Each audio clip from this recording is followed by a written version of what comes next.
Hello Delhi parents. तो आज इस वीडियो में हम जानेंगे कि ईडब्ल्यूएस और डीजी कैटेगरी के लिए दिल्ली स्कूल एडमिशंस कैसे होते हैं। हम कई सारे फैक्टर्स के बारे में बात करेंगे, जैसे कि document required, eligibility criteria, admission process और भी बहुत सारे पॉइंट्स। लेकिन वीडियो में आगे बढ़ने से पहले हमें यह जानना होगा कि ईडब्ल्यूएस और डीजी एक्चुअली में होते क्या है। ईडब्ल्यूएस का मतलब होता है इकोनॉमिकली वीकर सेक्शन, यानी कि जिन फैमिलीज की इनकम सालाना 5 लाख से कम होती है उन्हें तहसीलदार या एसडीएम द्वारा इशू किया गया वैलिड इनकम सर्टिफिकेट के द्वारा ये वेरीफाई किया जाता है कि उनकी सालाना इनकम 5 लाख से कम है, तो वो ईडब्ल्यूएस कैटेगरी में आ जाते हैं। और जहां तक बात आती है डीजी कैटेगरी की, तो डीजी कैटेगरी का मतलब होता है डिसएडवांटेज ग्रुप्स, जिसमें आते हैं SC, ST, OBC non creamy layer, orphans, transgender children, children with disabilities, children living with or affected by HIV, children in need or care of protection यानी कि CNCP। EWS के कंपैरिजन में DG category के लोगों को ये advantage होता है कि उनके लिए कोई मिनिमम इनकम लिमिट नहीं सेट की गई है, यानी कि उनको कोई भी मिनिमम इनकम लिमिट हिट करने की जरूरत नहीं पड़ती। अगर वो इनकम लिमिट का क्राइटेरिया नहीं भी फुलफिल कर पाते हैं तो भी वो इसके लिए एलिजिबल है। दिल्ली में प्राइवेट अनएडेड स्कूल्स जो DOE रिकॉग्नाइज करता है, उन्हें 25% सीट्स इन्हीं EWS और डीजी कैटेगरी के लोगों के लिए रिजर्व करके रखनी पड़ती है,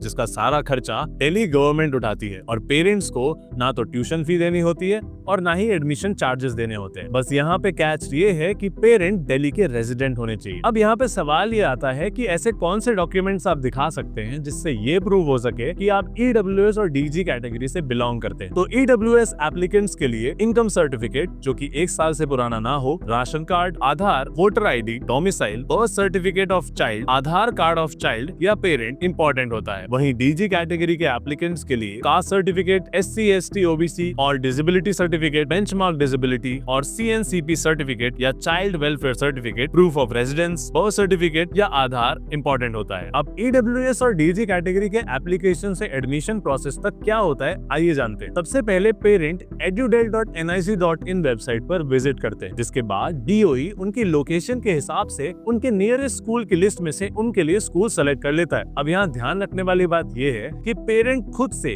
मैनुअली कोई स्कूल सेलेक्ट नहीं कर सकता। इसके बाद DOE एक सेंट्रलाइज कंप्यूटराइज लॉटरी कंडक्ट करवाता है, जिसमें रैंडमली नाम सेलेक्ट किए जाते हैं। अगर आपके बच्चे का नाम आता है और वो किसी स्कूल के लिए सेलेक्ट हो जाता है तो उसका नाम स्कूल की रिजल्ट लिस्ट में अपने आप आ जाएगा, जिसके बाद आपको डॉक्यूमेंट वेरिफिकेशन के लिए स्कूल जाना होगा और स्कूल आपका एडमिशन फाइनलाइज कर देगा। अब यहाँ ध्यान रखने वाली बात यह है कि लॉटरी पूरी तरह कंप्यूटराइज होती है और ये आपके डिस्टेंस, कैटेगरी और रैंडमाइजेशन पर बेस्ड होती है, इसीलिए कोई भी स्कूल इसे इन्फ्लुएंस नहीं कर सकता है। ये पूरा प्रोसेस होने के बाद अगर आपका एप्लीकेशन रिजेक्ट हो जाता है या आपको लगता है कि आपके एप्लीकेशन प्रोसेस में कोई गड़बड़ हुई है, तो आप ये चीजें कर सकते हैं। सबसे पहला, अगर आपका एप्लीकेशन रिजेक्ट किया जाता है तो आप DOE में जाके कंप्लेन रेज कर सकते हैं। DOE एडमिशन के टाइम पर एक ग्रीवियंस पोर्टल निकालता है, जिसमें आप जाकर अपनी कंप्लेन रजिस्टर कर सकते हैं। बस आपको अपना एप्लीकेशन नंबर और डॉक्यूमेंट्स प्रोवाइड करने होंगे। अगर आपके डॉक्यूमेंट्स लेजिट होंगे तो आपका रिजेक्शन रिजॉल्व हो जाएगा। दूसरा, अगर आपका स्कूल की लिस्ट में नाम आ गया है और फिर भी स्कूल आपको सिलेक्शन देने से मना कर रहा है, तो आप सबसे पहले इमीडिएटली जाकर DOE को ईमेल करें और अपने district deputy director of education यानी DDE को कांटेक्ट करें। तीसरा,